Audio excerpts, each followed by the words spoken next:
자, 독재 3법이 국회를 통과하고 있는 과정입니다. 내일 24일 날 독재 3법을 갖다가 강행 처리할 거라고 합니다. 국민의힘은 필리버스터 운운하지만 사실상 막을 방법이 없겠죠. 그래서 이 독재 3법이라는 것은 사심제인 재판소원, 그리고 법 왜곡죄, 검사, 판사 협박법이죠. 그리고 대법관 정원 문제입니다. 그래서 이 법이 통과되었을 때 특히 대법관 정원은 현재 대법관 12명인데 이게 26명이 되고 이 중에 22명을 이재명이 임명하게 되면서 사법부를 명실상부하게 대통령이 장악하게 되는 법이다, 이렇게 봐야 되죠.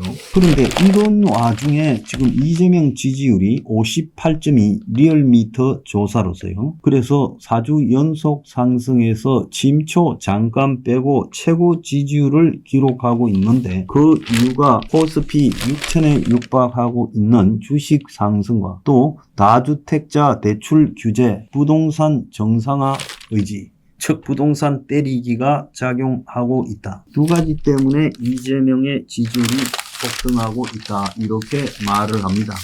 리얼미터는 그래도 지금 갤럽이나 방송 3사나 MBS보다 좀 많이 낮게 나왔는데 이렇게 지지율이 나오고 있어요. 그래서 보수에서는 이것은 사실일 리가 없다고 부정적으로 말하지만 제가 봤을 때 정확한 수치는 조금 다를지 모르지만 이재명의 지지율이 최근에 많이 폭등한 것은 사실이다. 그걸 자꾸 부인하려다가는 방법을 찾지 못한다는 거예요. 이 배경에는 국민의힘의 지금 질이 열렬히 들어있다는 거예요. 국민의힘이 갤럽 조사에서는 오차 범위 내에 민주당과 같이 있었는데 민주당이 48.6, 국민의힘이 32.6이 돼버렸어요.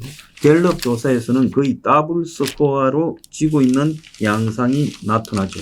그러니까 쉽게 말하면 국민들은 주식으로 돈 벌게 해주겠다, 부동산 가격이 내려갈 수 있다, 그렇게 안 되겠지만 매우 일시적인 협박에 불과하죠. 이런 부분만 보여주면 우리는 독재라도 상관없다, 이렇게 지금 판단하는 거 아니겠습니까? 이것은 민주주의에서 매우 우려스러운 요소가 아닐 수 없고, 주식이 그러면 내려가면 이재명이 지지율도 주식 따라서 폭락하겠습니까? 이재명이가 저런 방식으로 부동산을 잡을 수 있겠습니까? 영원히?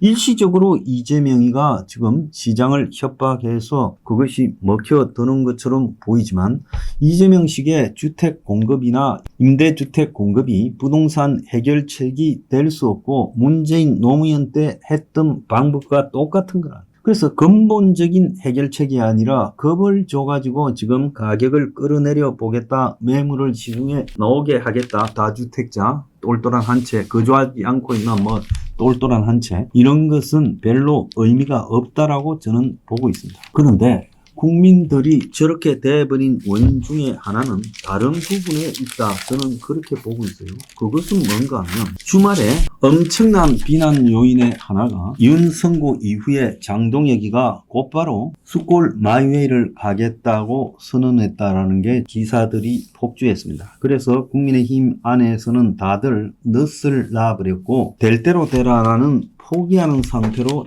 지방선거를 임하고 있어요. 이 상황 속에서 장동혁은 수골 유튜버와 한편 이 지난 대선에 직결했던 수골 세력을 모으고 가겠다, 이걸 확실하게 굳힌 걸로 보여요. 그러니까 오늘 아침에 동아일보 칼럼에 보면 장동혁은 도대체 왜 저럴까? 유튜브 가스라이팅에 포획되었다, 4대2로 지고 있다. 이 4대2로 지고 있다는 것은 지난 금요일 날 갤럽 조사를 바탕으로 이야기를 한 거예요. 더블 스코어로 지고 있는데 그야말로 10명, 축구에서 11명이 저는 수비를 하겠다고 나선 것이다. 선거 저도 당권 장악을 할 수 있다고 오판하고 있는 걸로 보이는데 지금 같아서는 우리가 황교안이다라고 말한 장동혁의 이야기가 결국 황교안과 똑같은 말로를 맞게 될 거다. 우리나라에서 7번의 총선과 6번의 지선이 2000년 이후에 있었는데 공통점이 하나 있는데 선거에 패배한 당의 리더는 자이든 타이든 대표직을 물러났다는 거예요.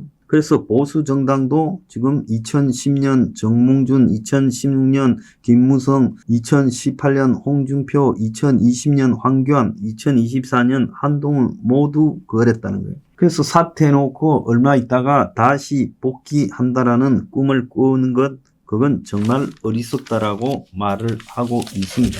그래서 오늘 중앙일보로 보면 보수 망치는 벼락 출세 DNA, 벼락 출세에 몰두하는 보수 진영이 윤석열식 한탕주의, 뭐 아니면 도라는 방식으로 내공 없고 철학 없는 인물들을 양산하고 있다, 이런 칼럼까지 나왔습니다. 뭐 수골들 입장에서는 안 그러겠지만은 이재명의 악법 폭주에 대해서 제동을 거는 능력 자체가 사라져버렸고, 안 그래도 적은 야당이 이제 반토막이 나버렸고, 국민의힘은 선거 참패가 불보듯해도 나만 살자는 식으로 영남 의원들이 침묵하고 있고, 그래서 보수 분열의 와중에 민주당이 장기 집권을 꿈꾸고 있다. 그래서 8년 전에 문재인 때 나왔던 20년 집권론, 계엄 사태가 다시 살려났다. 이 와중에 보수는 부동강이 났다, 이런 이야기까지 나오고 있어요. 이러다 보니까 이재명이가 겁을 상실하고 독재를 강화시키는 사법 해체 3법을 통과시키고, 검찰은 돈봉투 살포 송영길에 대한 상고 포기를 했죠. 저는 개인적으로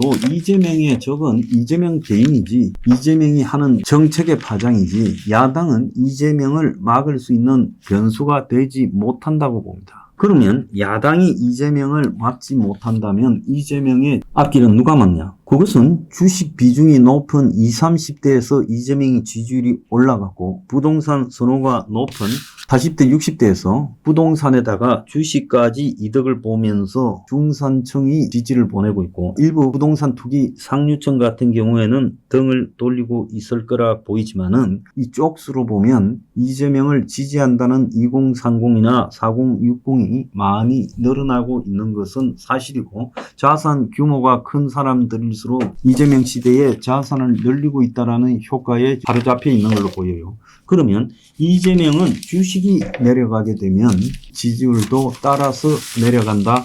그것은 100%입니다. 그리고 부동산은 결국 이길 수 없이 제로섬이 될 거라고 봐요. 그래서 부동산은 빼고, 부동산은 저렇게 해서 안 잡힙니다. 원가 주택 외에 한국에서 부동산을 잡을 수 있는 방법은 없다. 임대주택도 안 되고 공급도 안 되는 거예요. 임대주택과 공급을 얼마나 할 수 있겠어요. 그리고 이재명 임기 내에 해결될 문제도 아니죠. 그런데 지금 통상 문제에 이어 안보에서 최근에 한미 관계가 굉장히 삐걱거리고 있어요. 지난번에 보면 서해에서 미국 중국기가 배치를 했다. 그런데 한국 정부는 알리지 않았다는 이야기가 있었고, 이것을 지금 안규백 국방장관이 미국에 항의했다는 거예요. 그런데 이것이 알고 보니까 주한미군과 일본군 사이에 공동 훈련이었다는 거예요. 그러면 한국을 빼고 미국이 훈련을 했단 말이냐? 한국에 있는 주한미군이. 그런 부분에서 지금 논란이 나오고 있어요.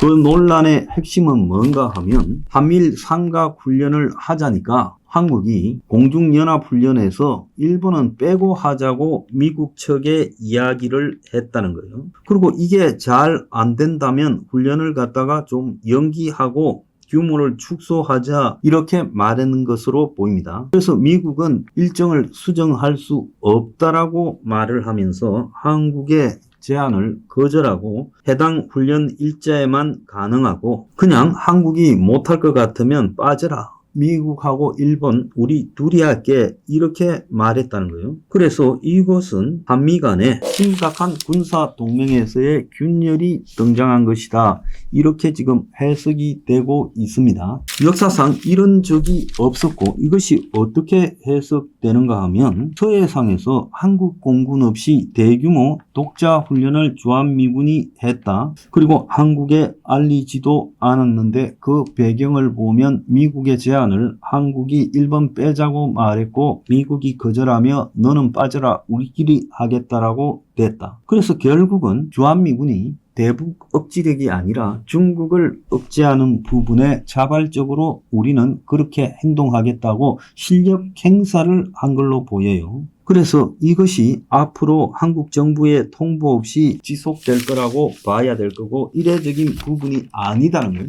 그래서 한미 동맹이 갈라서는 와중에 있다라는 것 지금 보이는 겁니다. 최근에 있었던 이렇게 통행 관련 논란에 이어서 이제 주한미군의 지휘와 관련되는 한반도의 미군의 역할 변경이 일방적으로 진행되고 있다는 거예요. 그래서 미국의 국방 전략이 한국을 버리고 가는 쪽으로 진행이 되고 주한미군은 일방적으로 지금 한국과 관계없이 독자적으로 중국 견제에 움직이겠다. 그 부분에 일본과 같이 하겠다고 되고 한국이 아마 주한미군의 이런 행동에 대해서 공개적으로 이의를 제기하고 놓으면 주한미군의 역할이 이제 축소되고 철수하는 쪽으로 가게 될 거라는 거예요. 그래서 미국이 한국 방어에 연연하지 않고 발을 빼는 상황도 벌어질 수 있고 이것은 트럼프뿐만 아니라 미국이 민주당 정권이 들어서더라도 똑같은 이야기라는 거예요. 이재명은 장교 인간식에 가서요. 육해 공군 사관학교 통합 인간식에 가서 전작권을 회복하고 자주 국방 의지로 무장하겠다. 자, 이렇게 말했습니다. 결국 한미 간에 지금 안보 갈등이 서로 갈 길 가고 있는 방향으로 나오고 있습니다.